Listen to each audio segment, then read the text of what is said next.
Hello friends, welcome to Kannan info Tamil. நம்ம இன்னைக்கு என்ன டாபிக் பார்க்க போறோம் அப்படின்னா 3 முக்கியமான டிஃபென்ஸ் அப்டேட் இந்த வீடியோல பார்க்க போறோம். முதல் டிஃபென்ஸ் அப்டேட், இது நாள் வரைக்கும் இந்தியா பங்களாதேஷ் உறவு ஒரு நல்ல நிலையில இருக்கு அப்படின்னு நிறைய டிஃபென்ஸ் எக்ஸ்பர்ட் சொல்லி வந்தாங்க. ஆனா தற்போது பங்களாதேஷும் மற்ற அண்டை நாடுகள் போன்று தற்போது இந்தியாவை முதுகல குத்தி இருக்காங்க. அதுவும் குறிப்பா சீனாவுடன் இணைந்து கொண்டு பங்களாதேஷ் இந்தியாவுக்கு ஒரு மிகப்பெரிய துரோகத்தை செஞ்சிருக்காங்க.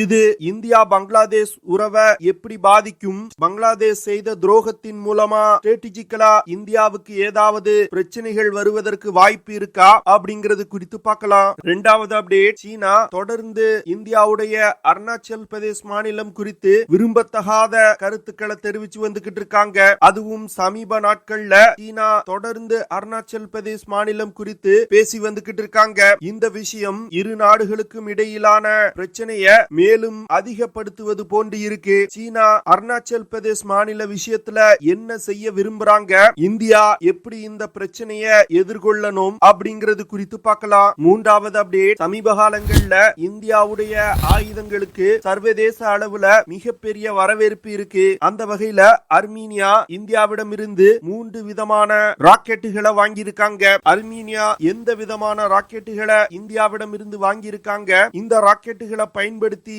என்ன மாதிரியான தாக்குதல்களை நடத்த முடியும் அப்படிங்கிறது குறித்து நம்ம டீடைலா இந்த வீடியோல பார்க்கலாம். நம்ம சேனல்ல டிஃபென்ஸ் மற்றும் ஜியோபாலிட்டிக்ஸ் சம்பந்தமா தினம் ஒரு வீடியோ பப்ளிஷ் பண்ணிட்டு இருக்கோம். உங்களுக்கு நம்ம சேனல்ல பப்ளிஷ் பண்ணக்கூடிய வீடியோஸ் பிடிச்சிருந்துச்சுன்னா சேனலை சப்ஸ்கிரைப் பண்ணி சப்போர்ட் பண்ணுங்க. நீங்க பண்ற ஒவ்வொரு சப்ஸ்கிரிப்ஷனும் எனக்கு அடுத்தடுத்த வீடியோஸ் போடுறதுக்கு ஒரு மோட்டிவேஷனா இருக்கும். இந்தியாவின் அண்டை நாடுகளான பாகிஸ்தான், மியான்மர், ஸ்ரீலங்கா, மால்தீவ்ஸ் போன்ற நாடுகள்ல சீனாவுடைய பிரசன்ட் ரொம்ப அதிகமா இருக்கு. இந்த நாடுகள்ல கடற்படை தளங்களை அமைப்பது, சீனா தன்னுடைய ராணுவத்தை அந்த நாடுகள்ல நிறுத்த முயற்சி செய்வது போன்ற வேலைகளை செஞ்சு வந்துகிட்டு இருக்காங்க. ஆனா பங்களாதேஷ பொறுத்தமட்டில் இந்தியாவுடன் ரொம்ப நெருங்கிய நட்புறவை கொண்டிருக்காங்க. பல விஷயங்களுக்கு பங்களாதேஷ் இந்தியாவை சார்ந்து இருக்காங்க. அதுவும் குறிப்பா சமீபத்துல பங்களாதேஷை ஆட்சி செய்து வரக்கூடிய ஷேக் ஹசீனா இந்தியாவுடன் ஒரு நல்ல உறவை பேணி காத்து வந்துகிட்டு இருக்காங்க. இந்த சூழ்நிலையில தான் பங்களாதேஷும் ஸ்ரீலங்கா,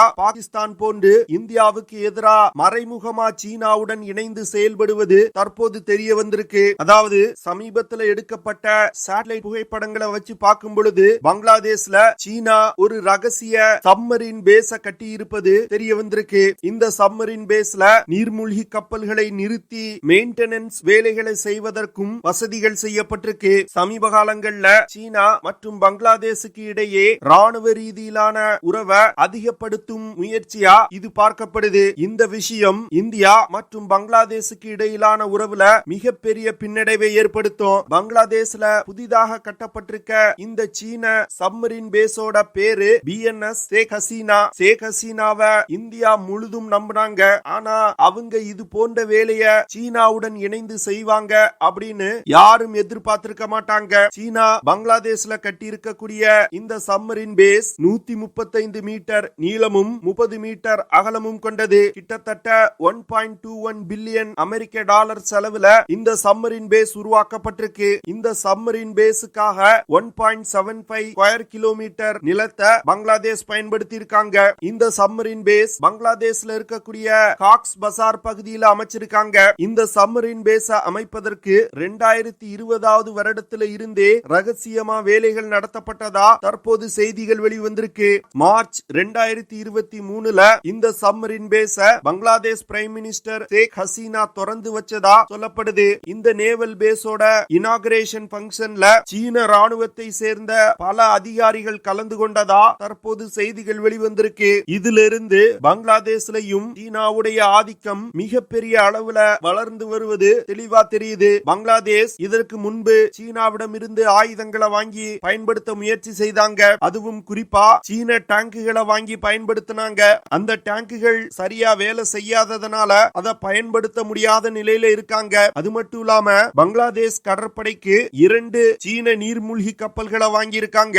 இந்த நீர்மூழ்கி கப்பல்களும் ரொம்ப மோசமா பெர்ஃபார்ம் செய்வதாதான் இதுவரைக்கும் செய்திகள் வெளிவந்துகிட்டு இருந்துச்சு. இந்த BNS ஷேக் ஹசீனா சப்மரீன் பேஸ பயன்படுத்தி சீனா இந்தியாவை உளவு பார்க்கலாம் அப்படின்னு டிஃபென்ஸ் எக்ஸ்பர்ட் சொல்றாங்க. சொல்றாங்க. அதுவும் குறிப்பா இந்திய கடற்படைக்கு சொந்தமான கடற்படை தளங்களை சீனாவால் இந்த ஷேக் ஹசீனா சப்மரீன் பேஸ பயன்படுத்தி உளவு பார்க்க முடியும். இதன் மூலமா பே ஆஃப் பெங்கால் பகுதியில இந்தியாவுக்கு இருக்கக்கூடிய சுப்பீரியாரிட்டி மிகப்பெரிய அளவுல குறைவதற்கு வாய்ப்பு இருப்பதா டிஃபென்ஸ் எக்ஸ்பர்ட் சொல்றாங்க. பங்களாதேஷ்ல சீனா அமைச்சிருக்க இந்த சப்மரீன் பேஸ் தொடர்பான விஷயம் இந்தியால மிகப்பெரிய பேசுபொருளா இருக்கு. இதன் மூலமா இரு நாடுகளுக்கும் இடையிலான உறவுல தற்போது மிகப்பெரிய பின்னடைவு ஏற்படும் அப்படின்னு டிஃபென்ஸ் எக்ஸ்பர்ட் சொல்றாங்க. ஏற்கனவே பங்களாதேஷ் எதிர்க்கட்சிகள் இந்தியாவுக்கு எதிரா எப்படி மால்தீவ்ஸ்ல இந்தியா அவுட் கேம்பெயின் நடத்தப்பட்டதோ அதே போன்ற ஒரு கேம்பெயின் நடத்தி வந்துகிட்டு இருக்காங்க. அதாவது பங்களாதேஷ் இந்திய பொருட்களை புறக்கணிக்கணும் அப்படின்னு சொல்லி வந்துகிட்டு இருக்காங்க.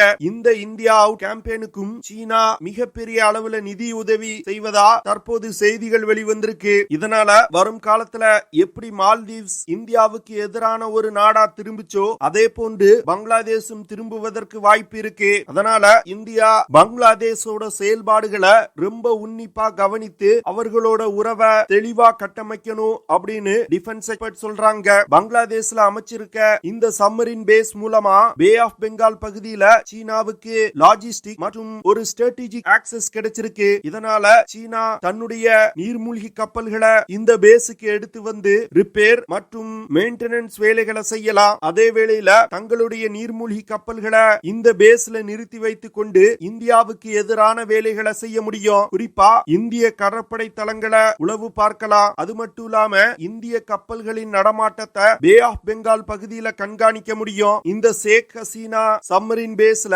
6 நீர்மூழ்கி கப்பல்களை நிறுத்தி வைக்க முடியும். அது மட்டும் இல்லாம பிரிகேட்ஸ் ரக போர் கப்பல்களை கூட இந்த கடற்படை தளத்துல நிறுத்தி வைக்க முடியும். இந்த கடற்படை தளத்தை அமைப்பதற்கு சீன நிறுவனங்கள் உதவி செஞ்சிருக்காங்க. இந்த ப்ராஜெக்ட்ல சீனா மிகப்பெரிய அளவுல இன்வெஸ்ட் செஞ்சிருப்பதா சொல்லப்படுது. சீனா பங்களாதேஷ்ல அமைச்சிருக்க கூடிய இந்த சப்மரீன் பேஸ் இந்தியாவுக்கு மிக அருகில் இருக்கு. இதனால இந்தியாவுக்கு வரும் காலத்துல பல பிரச்சனைகள் வருவதற்கு வாய்ப்பு இருப்பதா டிஃபென்ஸ் எக்ஸ்பர்ட் சொல்றாங்க.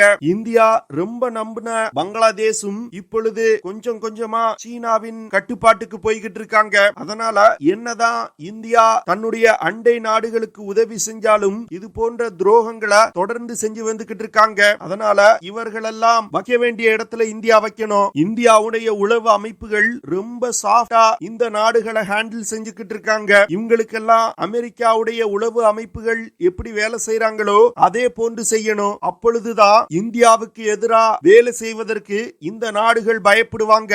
இந்தியா நட்பா பேசி உறவை மேம்படுத்த முயற்சி செஞ்சாங்கன்னா இது போன்ற துரோகங்களை தொடர்ந்து செஞ்சுக்கிட்டு இருப்பாங்க. அடுத்த அப்டேட், சமீப காலத்துல சீனா மற்றும் இந்தியாவுக்கு இடையே அருணாச்சல் பிரதேஷ் மாநிலம் தொடர்பா பிரச்சனைகள் ஏற்பட்டு வந்துகிட்டு இருக்கு. இந்த சூழ்நிலையில சீனா அருணாச்சல் பிரதேஷ் மாநிலத்தில் இருக்கக்கூடிய 30 இடங்களுக்கு பேர் மாற்றம் செஞ்சிருக்காங்க. அருணாச்சல் பிரதேஷ் மாநிலத்தில் இருக்கக்கூடிய 30 இடங்களுக்கு சீனா பேர் மாற்றம் செஞ்சிருப்பது சவுத் சைனா மார்னிங் போஸ்ட் பத்திரிகையில வந்திருக்கு. இதுல இருந்து சீனா அருணாச்சல் பிரதேஷ் மாநிலம் தொடர்பான பிரச்சனையை அதிகப்படுத்துவதற்கு முயற்சி செய்வது ரொம்ப தெளிவா தெரியுது. சீனா அருணாச்சல் பிரதேஷ் மாநிலத்திற்கு ஜியாங்னாங் அப்படின்னு பேர் வச்சிருக்காங்க. சீனா என்ன சொல்றாங்கன்னா அருணாச்சல் பிரதேஷ் மாநிலம் திபெத் அட்டானமஸ் ரீஜியனோட ஒரு பகுதி. அதனால அருணாச்சல் பிரதேஷ் மாநிலம் சீனாவுக்கு சொந்தமானது அப்படின்னு சொல்றாங்க. இதற்கு அவங்களால எந்த ஒரு லீகலான ஆதாரத்தையும் காண்பிக்க முடியாது. ஏன்னா சீனா இது போன்ற